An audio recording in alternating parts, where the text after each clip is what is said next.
told me at the time, hey, that storage world's commoditizing. Like, why are you doing that? That's going to be over. And I have to say, I am blown away by the number of startups you still have in the world of storage. And although it creates a problem because we have to compete, at the same time, I'd much rather work in an industry where you had a lot of startups than you had none.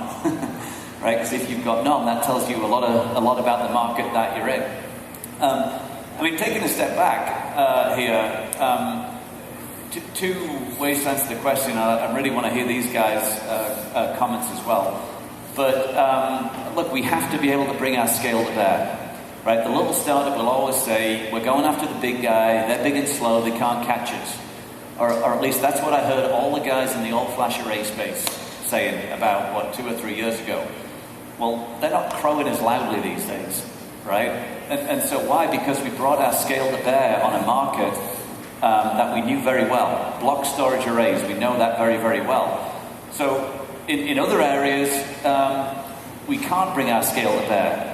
We've got to almost carve off things separately. I mean, the reason why we have CJ's division, Emerging Technologies Division, is we want to create small focused groups going after new market opportunities. Right? We want CJ's team to move fast and keep up with the startup world. I mean, DSSD to this day is still very much run like a startup. Inside EMC, we have to move fast. We can't let the beast help too much, right? Because it might actually slow the team down. So, again, it depends on the segment that you're in. I would tell you the all-flash market, which everyone thought was the huge disruption, we've done very, very well in. But look, we realize there's also the hyper-converged segment that we talked about, right? That's a hugely competitive area, and we're going to have a number of plays there.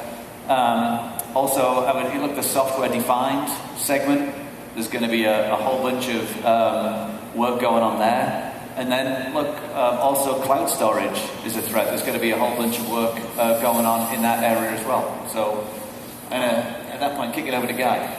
Thunder stolen. Did it again. You must be on some caffeine or something. I mean, you said it. I mean, at the end of the day, my group, we're paranoid. I mean, utterly paranoid. So you can't rest on your laurels, and it's all about moving forward. It's always about being disruptive.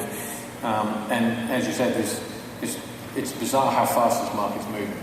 I've been shocked about it over the last sort of 4 or 5 years of how fast it's basically moving.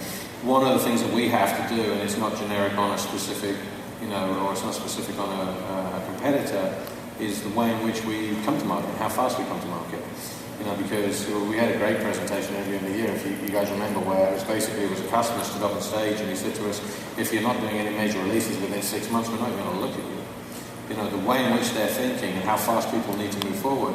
So simple things like, the percentage of our engineers now that are actually working on pure agile models and actually driving the value through is separation of the hardware and the software to make sure that we can keep iterating. We keep mentioning things like Tesla.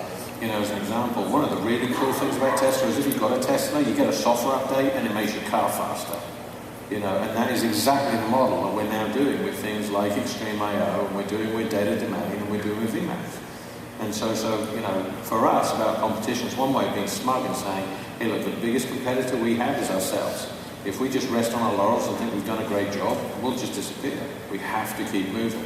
And that's sort of the way that we look at it, with an active dose of paranoia.